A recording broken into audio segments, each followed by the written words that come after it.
la jartelle d'origine, il doit bien y avoir une solution à toutes ces foutues questions. Qui c'est le plus fort, Superman ou Spider-Man, PPDA ou Pujadas, le tractopelle ou le camion poubelle, le plombier ou le pompier, Mario ou Sonic, Sonic ta mère, oui. Excusez-moi les petits amis, je ne sais pas ce qui m'a pris, j'ai perdu les pédales. Il faut dire qu'après des années de recherche, j'ai toujours pas réussi à trouver qui était le plus fort entre Sega ou Nintendo.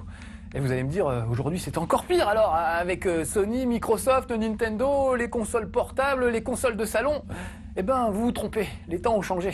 Aujourd'hui, le cœur n'y est plus, les fondamentaux ont même disparu. Tenez, par exemple, il n'y a plus de mascotte. Avant, nous avions nos porte-drapeaux, nos icônes emblématiques. Eh ben, c'est fini tout ça. Allez, venez avec moi, je vous ramène 20 ans en arrière, en plein milieu de la grande guerre entre Sega et Nintendo. À l'époque, la NES et la Master System se fritaient grave. C'était la guerre des consoles 8 bits. Et dans cette guerre, Nintendo avait un sérieux avantage. Une chouette mascotte, un gars pour les incarner tous, Mario le plombier. Celui-là, je l'ai fait moi-même avec amour, avec des petites perles. De ce côté-là, côté mascotte chez Sega, à l'époque, ils n'étaient pas encore très au point. Allez, retour dans les eaux troubles de la guérilla, direction 1985.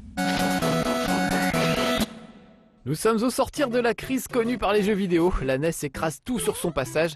Et celui qui entraîne tout le monde, c'est lui, c'est Mario, le petit plombier. Enfin, le gros plombier, je veux dire. Alors on sait jamais, vu que son truc à lui c'est de se bourrer de champignons qui le font grandir ou rapetisser suivant les cas. Bien qu'inventé par un japonais, Shigeru Miyamoto, le jeu puise allègrement dans les contes et légendes occidentales. Le coup des champignons par exemple, c'est très anglais, très Alice au pays des merveilles.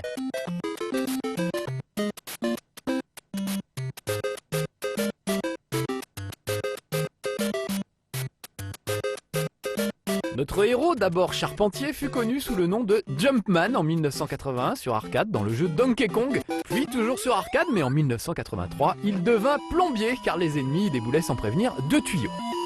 Il changea aussi son nom en Mario en l'honneur de Mario Segale, le propriétaire des locaux de Nintendo of America. Il faut attendre 1985 avec ce mythique épisode sur NES, Super Mario Bros, pour que notre plombier s'impose enfin comme la mascotte incontournable de Nintendo.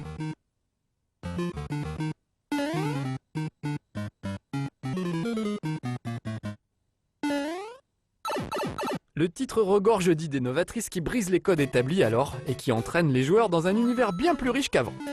On peut citer les Warp Zones, les transformations qui modifient largement les capacités du héros, les passages cachés dans les tuyaux ou encore les haricots magiques qui poussent depuis certains blocs de pierre.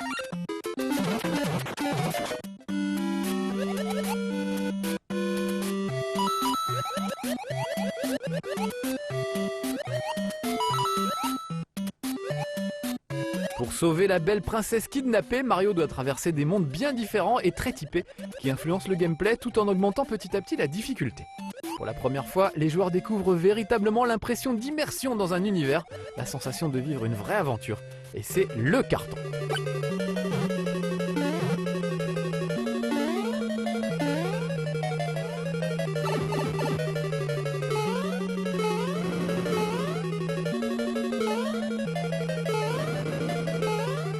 Avec Super Mario Bros, Nintendo a placé la barre très haut et Sega, son rival sur console 8 bits, va devoir sortir le grand jeu.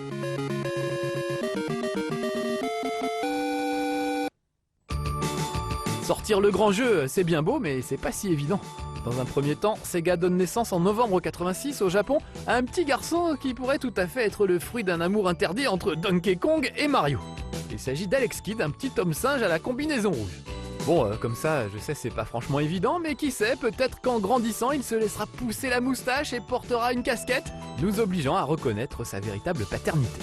Toujours est-il qu'après le bref règne de Opa Opa, un vaisseau spatial de la série Fantasy Zone, c'est au tour d'Alex Kidd de devenir la mascotte officielle de Sega.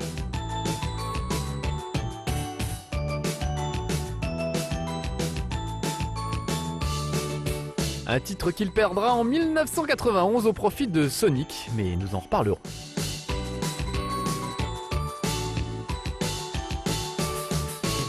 Des 6 jeux créés autour du petit garçon aux grandes oreilles, c'est sans aucun doute Alex Kidd in Miracle World, le tout premier, qui marquera le plus les esprits. Notamment grâce au combat de pierre, papier, ciseaux, qui permettait de terrasser les boss. Pour la petite histoire, Alex est en fait à la recherche de son frère, capturé par le terrible Junkan the Great. Figurez-vous que Janken, c'est une façon d'écrire en japonais roman, c'est-à-dire sans utiliser les idéogrammes. Le nom du jeu que nous appelons ici Shifumi, ou encore pierre, papier, ciseaux. Et voilà, tout s'explique. Sega mise tellement sur sa nouvelle mascotte qu'à partir de 1990, le jeu est directement inclus dans les consoles Master System et Master System 2 de certains pays dont les États-Unis et l'Europe. D'ailleurs, il est modifié en fonction de sa nouvelle cible. Ainsi, lorsque la carte du monde apparaît, Alex ne mange plus une boulette de riz, comme dans la version cartouche, mais dévore maintenant un bon gros hamburger. De nos jours, Sega serait obligé de rappeler que, pour la santé, il faut manger au moins 5 fruits et légumes par jour. Mais comme Alex Kidd n'est plus, n'en parlons plus.